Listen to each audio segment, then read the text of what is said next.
Mesdames et messieurs, bonjour. Amis de la télévision des vainqueurs. Aujourd'hui, nous recevons pour vous deux dames, deux demoiselles, pour parler du mariage et de la jeunesse. Que pense la jeunesse du mariage? De nos jours, les jeunes ont de la réticence à s'engager dans les liens du mariage. Qu'est-ce qui explique cet état de choses? Si l'histoire est un discours que nous écrivons avec la progéniture, le véritable témoin de l'histoire est et demeure la jeunesse. Car les pères s'en vont et les fils s'en viennent. Que pense la jeunesse du mariage? The Winners, votre chaîne, reçoit aujourd'hui deux jeunes étudiantes sur la question du mariage. La première, elle est burundaise. On l'appelle Nicole Nifacha. Bonjour tout le monde. Elle est béninoise. On l'appelle Nadiat Taïro. Nadiat, bonjour. Bonjour le plateau. Pour vous, Nadiat, qu'est-ce que le mariage? Le mariage, c'est la volonté, c'est l'union légitime de deux personnes selon les dispositions mises en place par la société. Ces dispositions sont devant un officier d'état civil.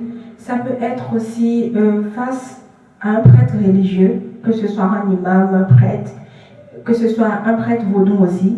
Et ça peut être aussi traditionnellement ce qu'on appelle communément ici au Bénin les dots. La dot, pardon, merci. Donc le mariage, c'est la volonté, c'est l'exercice d'accepter vivre ensemble, de se dire oui face aux parents, face à Dieu, devant Dieu comme on le dit, et face à la société. Merci. Mademoiselle Nifacha, pour vous, qu'est-ce que le mariage? Pour moi, le mariage, c'est l'union de deux personnes qui se disent oui, qui, de par leur amour, se disent oui pour la vie, qui prouvent leur amour devant leur famille, devant leur église, devant l'État également, qui se disent oui pour la vie, qui décident de prendre le chemin de la vie ensemble, aux yeux de tous. Nadiat, je reviens à vous. Si vous avez expliqué le mariage comme un contrat devant un officier d'état civil ou bien un prêtre ou les parents réciproques, alors que pensez-vous des unions libres? Les unions libres, selon moi, n'avantagent personne. D'ailleurs, on se dit juste oui, juste entre jeunes, de vivre ensemble, de commencer d'abord cette relation-là pour voir ce que ça va donner après. Et ce qui est terrible, c'est ce qu'on constate que quand on commence comme ça, à un moment donné, on ne décide même plus d'aller vers ce pas, on ne décide plus de se marier. Pour communément, on s'appelle même déjà mari et femme. Et on commence comme ça, quelques mois plus tard ou quelques années, on constate la naissance d'un nouveau-né. Et un enfant naît peut-être accidentellement ou mais un enfant naît comme ça dans ce type de relation. Mais ce qu'il faut souligner, c'est que ce type de relation, ça n'avantage personne. En tout cas, ça n'avantage pas les partenaires, ça n'avantage pas le couple. Parce que quand c'est comme ça, à un moment donné, quand l'un d'entre eux décide de quitter pour une raison ou l'autre, il n'y a pas de pression parentale, il n'y a pas d'autorité à qui faire face, il n'y a pas de pression, il n'y a pas d'obligation dans ce type de relation. On se dit juste oui, c'est par les mots, c'est pas écrit quelque part, il n'y a pas de contrat. Donc ça n'avantage pas du tout ces genres de relations à un moment donné, quand l'un des partenaires est fatigué ou il se dit bon, cette relation n'a pas lieu d'être, il peut partir. Et c'est totalement le désarroi pour le partenaire ou la dame, ou même le monsieur qui veut quand même un truc sérieux, mais qui n'est pas encore allé jusqu'au mariage. Donc, ce type de relation, ça ne profite personne. Donc, les unions libres, c'est un phénomène même de la société, on peut appeler ça, c'est un phénomène de la société, dans lequel même des parents ont vécu jusqu'à la fin de leur vie. Mais ce qu'il faut retenir, c'est que le nombre de désavantages qu'il y a dedans dépasse l'avantage qu'on peut noter dans ce type de relation. Nicole, qu'en pensez-vous? je n'encourage pas également les unions libres parce que dans les unions libres, il n'y a pas d'obligation. Les jeunes, le couple décide de vivre ensemble sans aucune obligation l'un envers l'autre. Donc, lorsque vous vivez ensemble, il y a des cas où vous pouvez faire des enfants, concevoir un enfant. Et lorsqu'il y a des enfants, c'est finalement encore plus compliqué parce que vous avez décidé de par vous-même de vivre ensemble. Vous n'avez pas peut-être consulté vos familles, vous n'avez pas, que ce soit au niveau de l'Église, au niveau de l'État, il n'y a aucune preuve de votre couple, de votre vie commune. Et finalement, si un problème se pose entre vous, vous ne saurez vers qui se tourner. Vous ne saurez pas si vous allez vers votre famille parce que parfois, ici en Afrique, la plupart des familles sont contre les unions libres. Donc finalement, vous avez des problèmes. Vous ne savez pas si vous vous dirigez vers votre famille, si vous vous dirigez vers votre curé, le prêtre de l'église, ou bien... Donc, il n'y a aucune obligation. Et finalement, si l'un des deux aussi décide de quitter l'autre, il est libre de partir à n'importe quel moment. Merci Nicole. Ce qui veut dire, si nous comprenons bien ce que vous nous exposez, Nicole Nifacha et Nadia Taïrou, le mariage ne se fait pas juste à deux, dans une chambre fermée à clé, où on se donne de bagues et on se dit nous sommes mariés. Ce n'est pas ça. Si je comprends bien, c'est ce que vous voulez me faire comprendre. Merci beaucoup. Alors dites-nous, on va commencer par vous Nicole. Quelle est la différence entre famille et couple? Ce n'est pas nécessairement que vous êtes en couple que finalement vous formez une famille. Parce que la famille, avant tout, pour être une famille, il faut l'avoir déclarée. Que ce soit au niveau de votre famille, que ce soit au niveau de l'État. Parce que la famille, c'est le couple marié avant tout. On peut parler de famille lorsque c'est un couple marié. Et ensuite, on peut également parler de famille lorsque c'est un couple marié qui a un enfant. On parle d'une famille. On peut également parler de famille lorsque c'est un couple, un des parents qui a un enfant ou des enfants. On peut parler également de famille. C'est le couple, c'est les partenaires qui se mettent dans un couple, qui décident de se mettre ensemble. Déjà dès qu'ils font le pas, d'aller vers les autorités, comme on le dit, d'aller vers les membres de la famille, de dire oui devant tout le monde, d'accepter devant tout le monde, de se tenir la main, de vivre cette histoire, de vivre ensemble au jour le jour. Dès ce moment, oui, ils deviennent une famille. Parce que déjà, dès ce moment, la femme peut déjà porter le nom du monsieur. Je suis madame telle, je suis aussi femme de telle maison. Donc, comme ça, déjà, ils deviennent une même famille. La preuve, la dame, c'est pas son nom de famille, mais elle porte maintenant dès à présent le nom de famille du monsieur. Donc, c'est surtout la preuve maintenant qu'ils deviennent une famille. Maintenant, on peut être famille sans avoir d'enfants. Mais déjà, quand on est ensemble et on est marié, on est famille. Maintenant, on est famille davantage quand il y a une progéniture qui apparaît dans le couple. Donc, j'espère que j'ai pu donner une brève description de la chose. Merci. Je voudrais poser une question un peu pertinente. Pensez-vous que c'est difficile de s'engager dans les liens du mariage, Nadia? Merci, monsieur Christian, pour cette belle question. Et comme je suis là pour représenter la jeunesse, comme on représente la jeunesse béninoise, j'ose dire sur ce plateau qu'aujourd'hui, surtout de nos jours, il est très, très, très difficile d'ailleurs de s'engager dans un mariage. Ça serait de mentir ou de jeter des fleurs si on dit non, c'est facile, il faut juste choisir son partenaire, il faut faire ci. Non, aujourd'hui, c'est vraiment difficile. Parce qu'auparavant, déjà, avant le choix du partenaire, il faut des analyses, il faut regarder la personne, voir la maison dotée bien. Quand on se rencontre, on ne se jette pas dans les bras de l'un de l'autre facilement comme ça.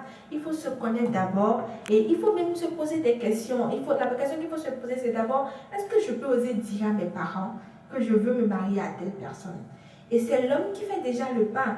Et les parents commencent déjà par se connaître, par se poser des questions. Quand il y a des histoires entre les parents, on se demande comment gérer ça.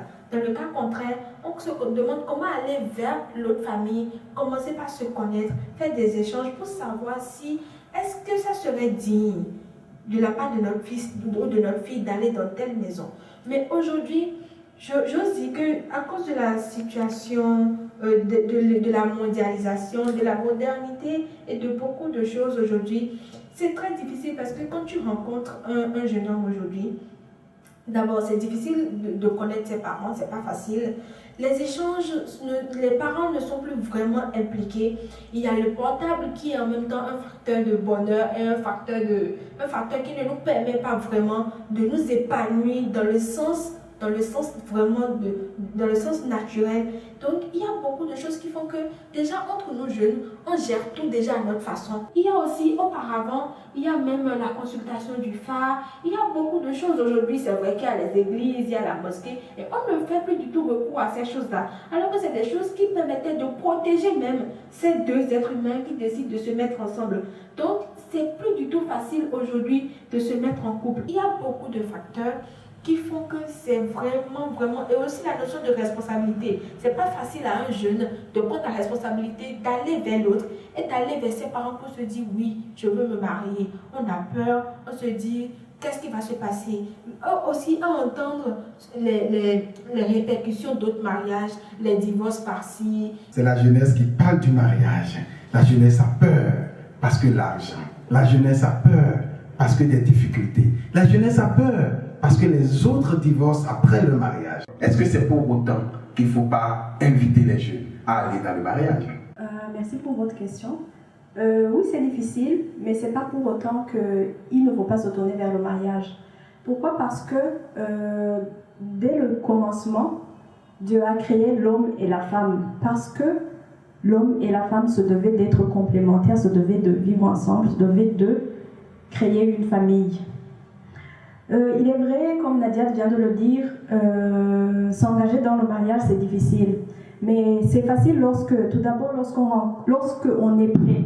Lorsqu'on est prêt, c'est vraiment facile. C'est très facile de se marier d'abord lorsqu'on est prêt. Lorsqu'on est vraiment prêt, c'est facile de se marier. Lorsqu'on trouve la bonne personne, c'est vraiment facile de se marier. Et lorsqu'on se marie pour de bonnes raisons, c'est vraiment facile de se marier.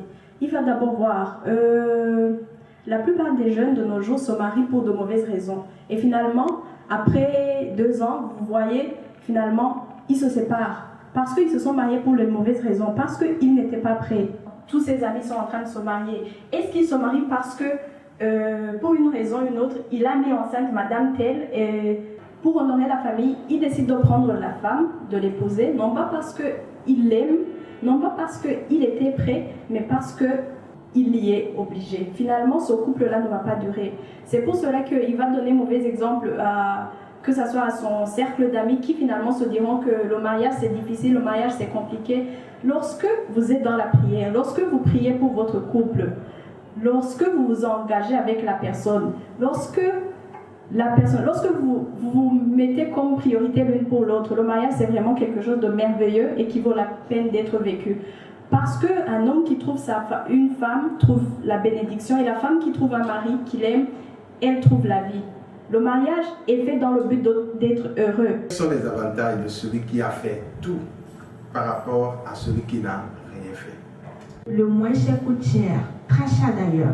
Le moins cher, c'est les unions libres, parce que quand on est en union libre, on se retrouve ensemble seulement, il n'y a pas de contraintes, il n'y a pas de dot à payer, il n'y a pas de cola à payer, il n'y a pas de mère à aller voir et tout. Donc ça, c'est le moins cher. Donc ce qu'il faut retenir, c'est que le moins cher coûte très cher. D'abord, quand vous vous mariez, la loi vous protège. Que vous soyez femme ou homme, la loi vous protège vos enfants. Vous portez un nom. Et on sait en Afrique ce que porter le nom d'un homme représente pour une femme.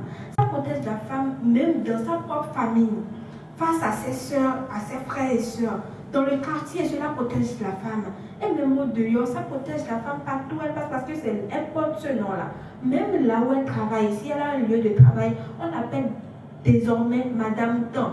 Et ça la protège même, ça lui donne plus de courage, plus de dignité. Au-delà de tout ça, on sait aujourd'hui que Dieu nous en préserve. Vous imaginez, on peut être ensemble et un problème peut survenir, peut-être la mort d'un partenaire ou un truc comme ça.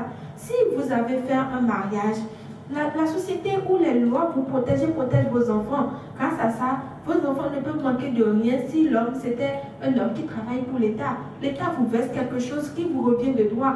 Mais vous imaginez si vous n'êtes pas marié, il y a des familles, excusez-moi le terme, il y a des gens barbares. Ils peuvent vous sortir de la maison juste au lendemain du décès de votre mari. Vous faites tout ce qu'il y a, on vous sort de la maison avec vos enfants et ils ferment la porte, ils gardent la clé. Mais tant que vous êtes marié, si l'État vous reconnaît, les parents ne peuvent rien dire.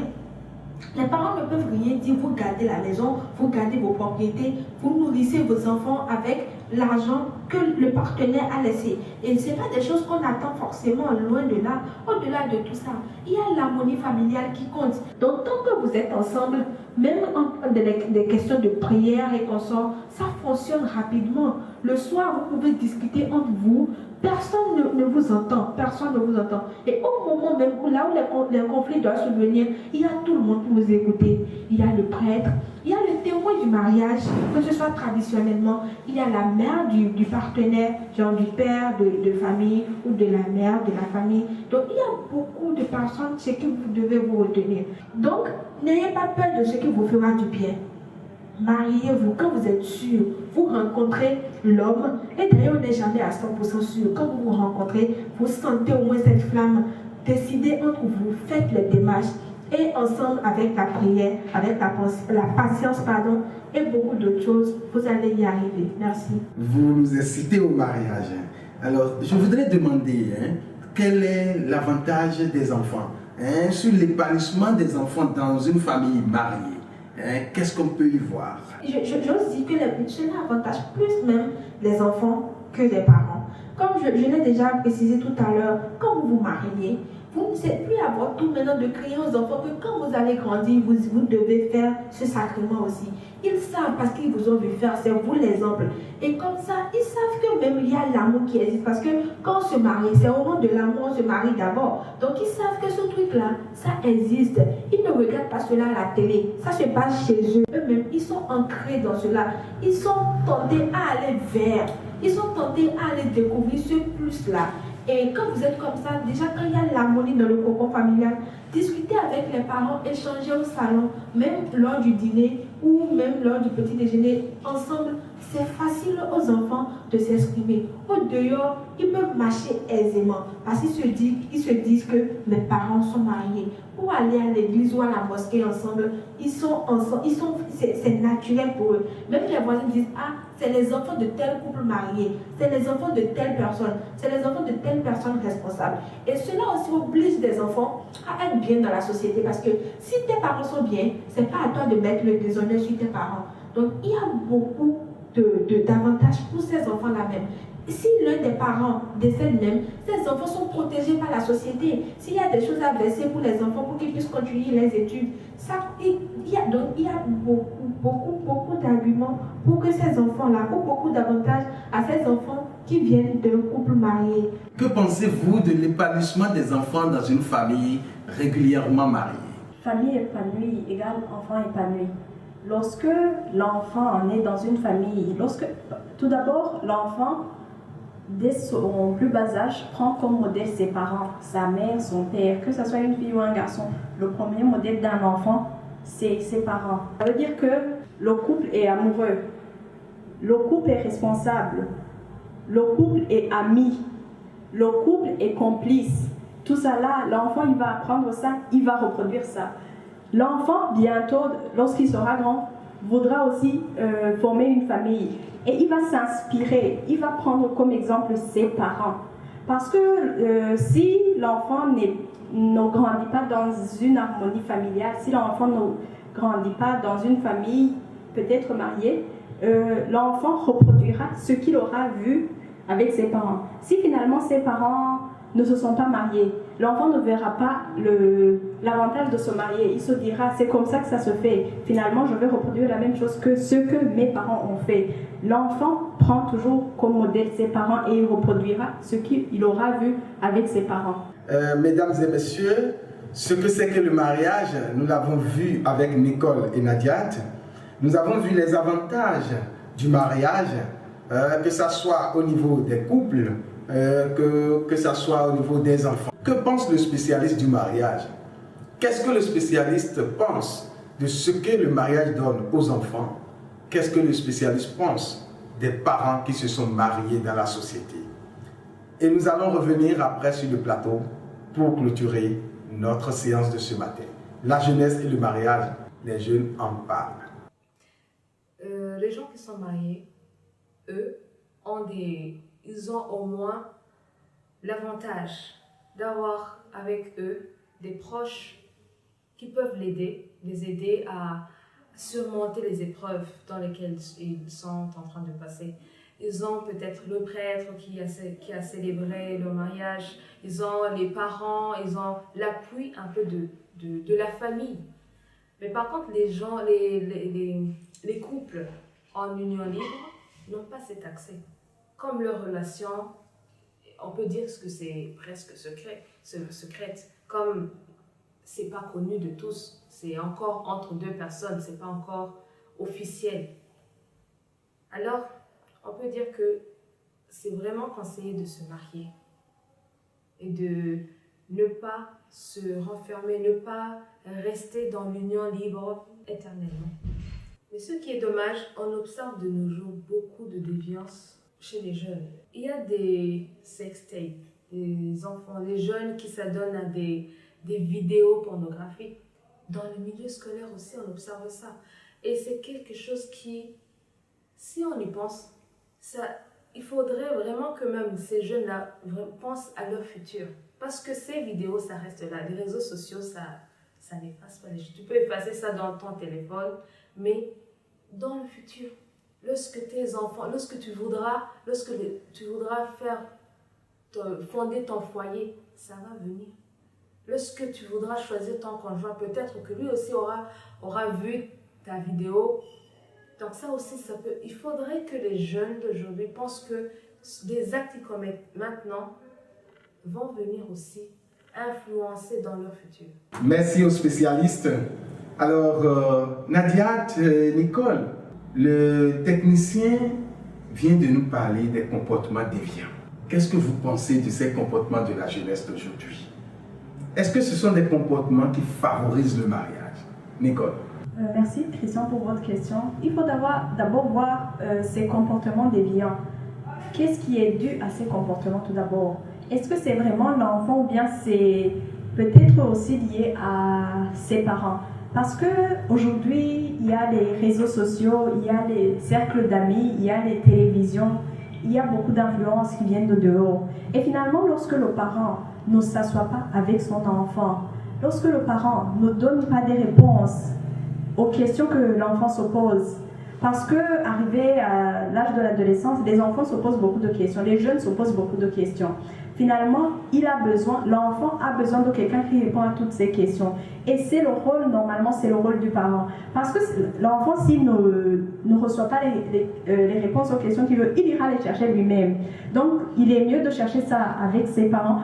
Il est mieux que le parent, la maman ou le père, s'assoie avec son enfant, qu'il essaie de l'éduquer, de lui parler, de lui donner des réponses sur toutes ces questions-là qui se posent. Parce que finalement, si l'enfant fait une sextape alors qu'il est jeune, c'est quelque chose qui va le poursuivre toute sa vie. Parce qu'il y aura des gens qui auront vu ça. Parce que la communication est très rapide de nos jours. Tu envoies ça ici, ça arrive au Burundi au bout de 10 minutes, ça arrive dans un autre pays, tout le monde est au courant de ça. Finalement, tu iras chercher un travail quelque part, dans une structure, on te dira « hey, on a vu ça quelque part ». Finalement, tu n'es pas responsable. Peu importe que tu aies fait ça parce que tu es jeune, peu importe les raisons pour lesquelles tu as fait ça, les gens se souviendront de la personne qui a fait ça. Nous savons que le Bénin en a déploré pas mal ces derniers jours. Que pensez-vous de ces comportements déviants de la jeunesse? J'ose dire que c'est surtout par manque d'estime de soi. Et parce que si tu t'estimes autant, si tu te dis je suis une leader ou un leader, pardon, je suis un leader, la société a besoin de moi, je dois montrer l'exemple positivement surtout, je dois impacter les gens, j'ai quelque chose à apporter à ma société, j'ai besoin d'envoyer le nom de ma famille loin. On n'a pas ce temps, même quand on est sur les bancs, c'est vrai qu'on est en classe, on a des choses à dire, mais on n'a même pas le temps de s'adonner à cette pratique-là. Nous faisons tous des expériences à notre façon, mais à l'école, et même on voit des élèves fumer, même en classe, se toucher, même en classe, quand le cours se passe, alors c'est vraiment exagéré. Et cela, ça nous demande, ça nous interpelle, ça nous demande surtout de poser plus de questions aux parents. Ça interpelle les parents. Aujourd'hui, ce qu'on peut observer, c'est que la situation socio-économique ne permet plus aux parents aujourd'hui de rester à la maison. Papa doit aller travailler, maman aussi doit aller travailler, les enfants sont à l'école. Le soir, quand on revient, chacun s'occupe, maman doit préparer, papa doit penser à autre chose, les enfants sont en train de réviser leurs cours, tout le monde mange et chacun va se coucher. Quand est-ce que ces enfants-là discutent avec les parents? Et ce qu'on observe, c'est que le week-end qui doit être pour la famille, les parents sont à un mariage, ils sont à un enterrement ou à ci ou à ça. Donc, il faut observer. C'est clair aujourd'hui que les parents n'ont plus vraiment de temps qu'ils mettent à disposition pour les enfants. Et quand ces enfants-là manquent d'amour propre, quand ces enfants-là manquent d'affection, quand ils manquent d'échanges avec des parents, c'est normal qu'ils puissent aller faire des choses en homme, au dehors. Ce sont les parents qui connaissent de quoi ils sont capables, comment, qu'est-ce qu'ils pensent dans leur tête, c'est quoi les interrogations, comment ils vivent au jour le jour à l'école, comment ils sont dans la société. Donc, vous voyez, ça nous renvoie à la notion de responsabilité parentale. J'invite par ce canal, s'il vous plaît, j'invite les parents à mieux revoir la façon d'éduquer, à mieux revoir les conditions dans lesquelles ils échangent avec leurs enfants, comment même dans la chambre vous restez face à vos enfants. Et surtout, c'est quelque chose qu'il faut interpeller. Les parents font des gestes déplacés devant des enfants qui impactent négativement des enfants psychologiquement. Et quand ils grandissent, ils répètent ça dans la société. Donc, évitez, repensez l'éducation de vos enfants ensemble. Merci à vous, Nadia. Nicole, vous pensez alors que les initiatives qui s'éveillent de part et d'autre, comme le festival à Bazartier, initié au Bénin, et qui demande aux jeunes de respecter leur corps et de penser à leur futur, et les trophées de la mort de l'ONG Rêver Réussi, que je salue au passage, parce que c'est grâce à l'ONG Rêver Réussi que nous avons ce plateau de la jeunesse qui parle à la jeunesse du mariage. Et donc, les trophées d'El Amor, qui sont souvent initiés par l'ONG Rêver Réussi, à Bazartier et autres, peuvent inciter la jeunesse au mariage et à la parentalité responsable. On va commencer par vous, Nadia. Oui, voilà des festivals comme ça. Le festival Kalita 2.0, c'est un creuset, par exemple, qui réunit des jeunes qui aiment de vrais jeunes, des jeunes qui aiment la danse, qui aiment la culture, qui veulent vivre de leur passion, qui veulent s'exprimer. Donc nous donnons par exemple la possibilité aux jeunes, à ces jeunes-là de s'exprimer. Et c'est aussi un creuset pour les informer. Les informer. Nous formons, on est tous jeunes, donc c'est pas à moi de former un jeune. On échange entre nous, on parle de ce qui ne va pas, que ce soit économiquement, financièrement, émotionnellement et tout ce qui va avec. Donc c'est vraiment important de trouver davantage ce genre d'initiatives pour pouvoir écouter les jeunes, parce que c'est ce qu'on demande aussi. On demande d'être écouté. On ne veut pas forcément qu'on puisse voir seulement le mauvais côté de la chose, on veut être écouté. Donc pour revenir, j'aimerais dire par exemple que ces genres d'initiatives sont très bonnes parce que il n'y a pas aujourd'hui à Cotonou, on ne fait que médire. La plupart, on dit les jeunes ont fait ci, les jeunes ont fait ça. Mais qu'est-ce que vous faites pour les ramener? Est-ce que c'est seulement en disant ne portez pas ci, ne portez pas ça? Ils ont envie de porter la chose. Comment faire pour les faire comprendre que ça ne vous avantage pas forcément? Comment faire pour qu'ils puissent voir la chose comme nous, on puisse voir? C'est d'échanger avec eux, c'est de communiquer. Et voilà les opportunités que ces gens d'initiative donnent. On explique aux jeunes comment ça se passe, on discute avec eux, on leur permet de comprendre et on leur dit que dans ces genres de choses, ça permet aux jeunes de voir que oui, il y a l'amour qui existe réellement. Donc grâce à ces choses-là, on peut comprendre aujourd'hui, les jeunes peuvent comprendre aujourd'hui qu'il n'y a pas de peur à aimer. Et que l'amour ne se passe pas seulement à la télé. C'est un sentiment que tout le monde a le droit de connaître. Mais quand tu te sens face à ce sentiment, comment se comporter, comment vivre, comment se tenir la main, comment s'éduquer, parce que vivre ensemble, c'est s'éduquer aussi et de grandir ensemble. Est-ce que chez vous, au Burundi, il y a de ce type d'initiative? Le trophée de la mort, par exemple, au Bénin, regroupe les couples, incite à la parentalité responsable. Le festival à Bazartier, que ça organise souvent, invite les jeunes filles à respecter leur corps, à savoir faire de la prudence relationnelle pour ne pas rentrer dans de la parentalité précoce en milieu scolaire. Donc ce type de festival, qu'est-ce que ça vous inspire? Est-ce que ça peut amener les jeunes à avoir la conscience du mariage, la conscience de la responsabilité parentale? Pour ma part, je dirais qu'il faut encourager ça. Il faut encourager ça parce que peut-être certains jeunes dans leur famille n'arrivent pas à s'exprimer, n'arrivent pas à partager avec leurs parents, n'arrivent pas à leur poser des questions. Bien les parents ne sont pas assez présents auprès d'eux pour pouvoir leur donner réponse à leurs questions. Donc ce genre d'initiative est très nécessaire et très bien parce que le jeune qui n'a pas eu ces questions-là, ces réponses-là à la maison, ira là-bas et peut-être se sentira plus libre de pouvoir poser des questions, de pouvoir s'informer davantage. Et même pour des questions qu'il n'a pas posées, il aura des réponses. Il aura un champ plus large de connaissances par rapport à tout ça là. Et finalement, il aura des notions sur ce qu'il faut faire dans son avenir, dans son mariage futur. Nous avons également chez nous, nous avons ce genre d'initiatives. C'est plus des initiatives ce sont des événements qui sont organisés par les églises. Surtout pendant la semaine, au mois de février, la semaine Saint-Valentin. On appelle ça semaine Saint-Valentin, où chaque jour, toute la semaine de la Saint-Valentin, où il y a des thèmes qu'on traite, que ce soit pour les jeunes, encore célibataires, pour les célibataires, les couples mariés et les couples qui ont des enfants. Il faut aimer le mariage, il faut apprendre à aller au mariage, n'est-ce pas? Allez, dites ça dans votre langue. Non, himiriza urwaruka rwo mu Burundi, abarundi n'abarundikazi kwitaba ivyo biteramo, ivyo biganiro biba biteguwe kugira ngo bibigishe ingene bovyifatamo mu gihe baba bariko baritegurira kubaka urugo, mu gihe bokwitegura ku muryango bazotegura kugira bazobibemo neza mu buzima bwa kazoza. Murakoze. Nadia, merci à toi aussi. Alors, tu vas t'adresser donc à la jeunesse béninoise pour que la jeunesse puisse prendre plus au sérieux les initiatives que nous organisons, comme le festival que nous venons de citer à Bazatier, Caritas que vous faites, Trophée d'El Amor que l'ONG Réveil Réussi organise souvent, et d'autres initiatives qui amènent à la prise de conscience de la jeunesse. Oui, parlez-le directement. Tout